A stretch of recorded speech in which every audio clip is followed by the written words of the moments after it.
Hello everyone, today we will start 4.8 analyzing graph of a polynomial functions. So a function is given to us, we have to graph it. First we will find the zeros of the function. Zeros of a function, roots of a function, solution of a function and x-intercepts of a function. All are same. They all give you same value. If I try to calculate, you will get x equals to minus 3 is a one of the answer. X equals to 2 is the answer from this, and x equals to 2 is a repeated root. Repeated means 2 comes 2 times. So whenever a root is repeated, and make sure it is an even time repeated, the graph of the curve for that point will be U-shape. Either this or it can be this. If this is 2 on a x-axis, the graph can be this or it can be this. We will see how it behaves.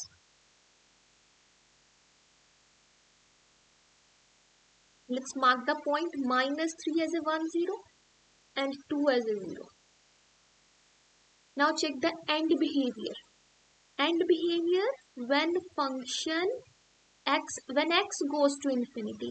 If x goes to infinity, this is x power 1, this is x power 2. So total x power 3. If x goes to infinity, f of x also goes to infinity. Another, if x goes to negative infinity. If x goes to negative infinity. So x power 1, x power 2. So total was x power 3. And if you are checking x as a negative infinity, so negative infinity power 3, it is approaches to negative infinity as well. So after negative 3, before you can say left side of negative 3, it will go down. But after 2, right side of 2, greater than 2 values, it will go up. What about in between? There is no any root in between that. So it cannot be like that. You have to connect this with one side.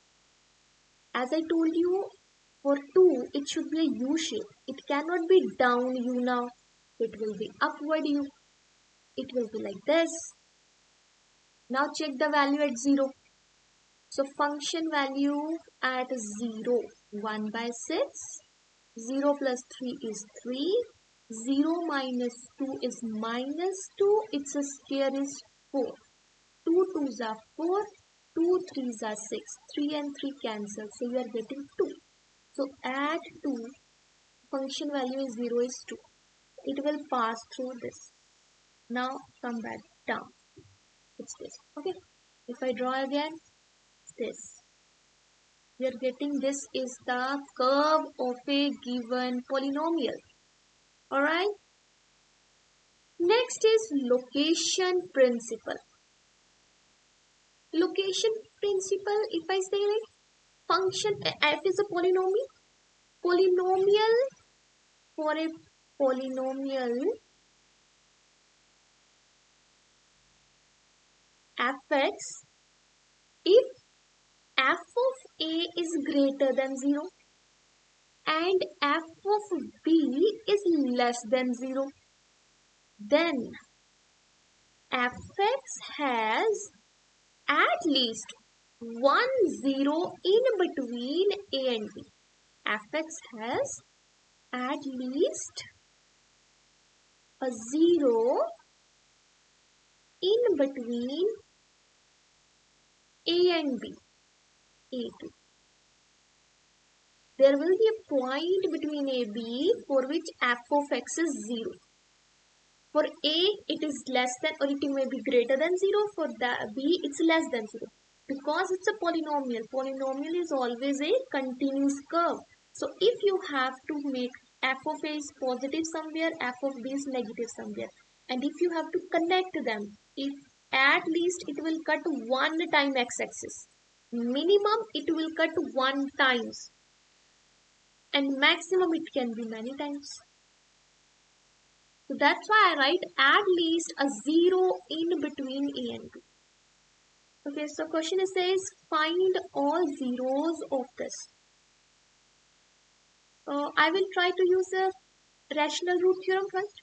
Minus 6 over 6. Factors of 6 are plus minus 1, plus minus 2, plus minus 3 and plus minus 6. Similarly for the bottom, plus minus 1, plus minus 2, plus minus 3 and plus minus 6. If you write it, you will get plus minus 1, plus minus 2, plus minus 3, 6, then 1 over 1, 1, 1 over 2, 1 over 3, 1 over 6, 2 over 2 is not 2 over 3, and that's it. These are the only possible rational roots we have. Okay. See, if you substitute 1, if you check for 1, I'm using synthetic division. 6, 5, negative 17 and 6, negative. If I check for 1, 1, 6 down, 6, 11, 11. It's negative 6, it's negative 6. It's not 0. So that means 1 is not a 0 of this. Remove it. Now check for negative 1. 6 down, negative 6, negative, positive 1, negative 16, positive 16. Again, it's not. Check for 2. 6 as it is down. 6 2s are 12, 17, 34, 17. No, it will not give you 6 again. The 2 not works.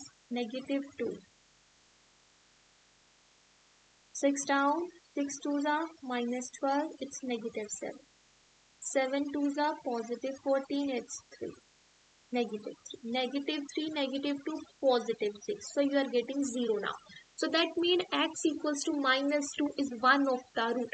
X equals to minus 2 as a one of the root, remaining you are getting a polynomial. And it's a constant term. This is a x term and this is a x square term. 6x square minus 7x minus 3. F of earth. It's a remaining factor you get.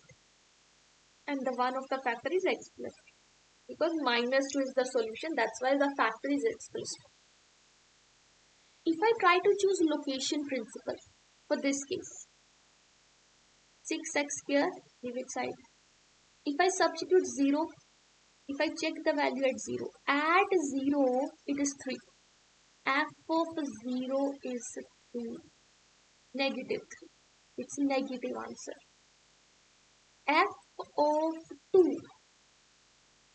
2 square 4. 6 4s are 24. 7 2s are 14 minus 3. We are getting a positive answer. At 0 it's negative. At 2 it is positive. So that means there is a 0 in between minus 3 and positive 2. One of the 0 is negative 2 here. And from the location principle we got, at 0 it is a negative answer. At 2 it is a positive answer. So there are a 0. There is at least one 0 in between this. Okay. So by location principle, we identify the interval for which the zeros lies. So you can check that. What will be that? You can use graphing method or factorization method will also work. I am using quadratic formula. X equals to 7 plus minus square root of b square. 49 minus 4ac over 2a.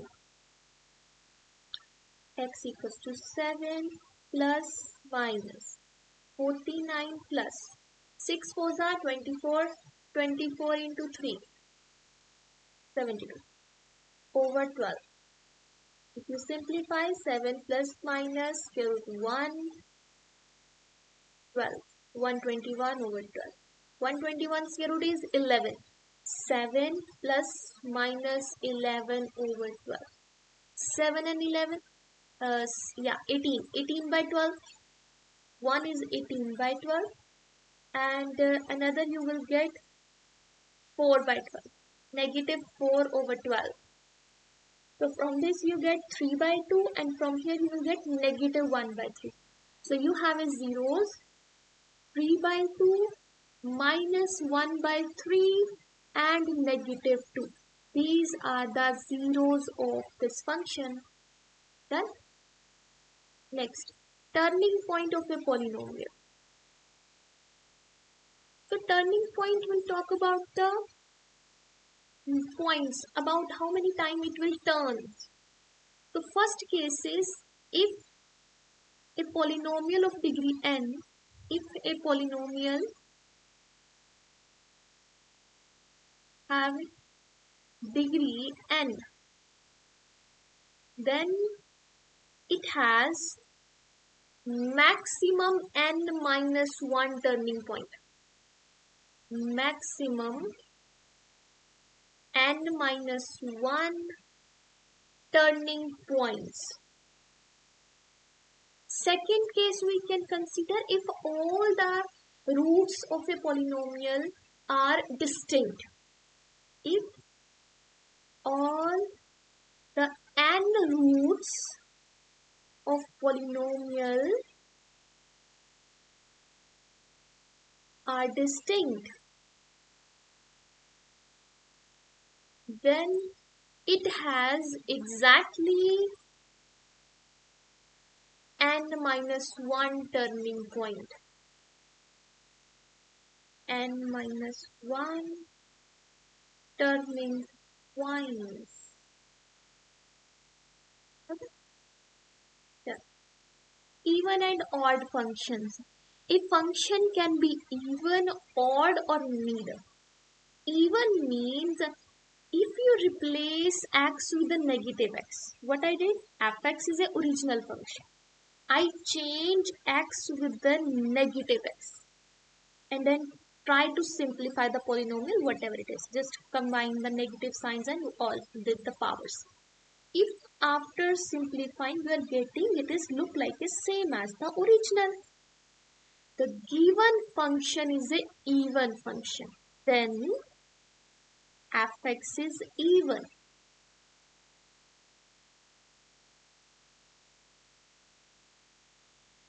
Next case, if you change x with a negative x and you can take negative out from the function, f of negative x is equals to negative time fx. Then f of x is odd function. Okay, let's do the next. We have to decide this functions are even, odd or neither. For the first case, I change x as a negative x. I change x as a negative x power 3. X as a negative. Take the power 3, it becomes negative x power 3. Negative and negative plus 7x. You can take negative outside and you left with x cube minus 7x. So what is this? This is the original polynomial fx. This is original fx. Outside is negative. So you are getting f of negative x is negative time fx. Therefore, the polynomial is odd. Therefore, fx is odd function. If I check for b, I change x as a negative x. Negative x power 4. Negative x power 2 minus 1. So it's x power 4, x power 2 minus 1. So that's the original, same, no change here. So g of negative x equals to gx. So in this case, gx is even polynomial. This is even. C, hx. Change x as a negative x in the C case. Negative x power 3 plus 2. Negative x cube plus 2. It's not equals to hx. Original hx is not. And this is not either equals to negative. What time hx? So it's a neither. It's neither even nor odd. Okay. So we are done with this. 4.8 is done. I hope you understand. Thanks for watching.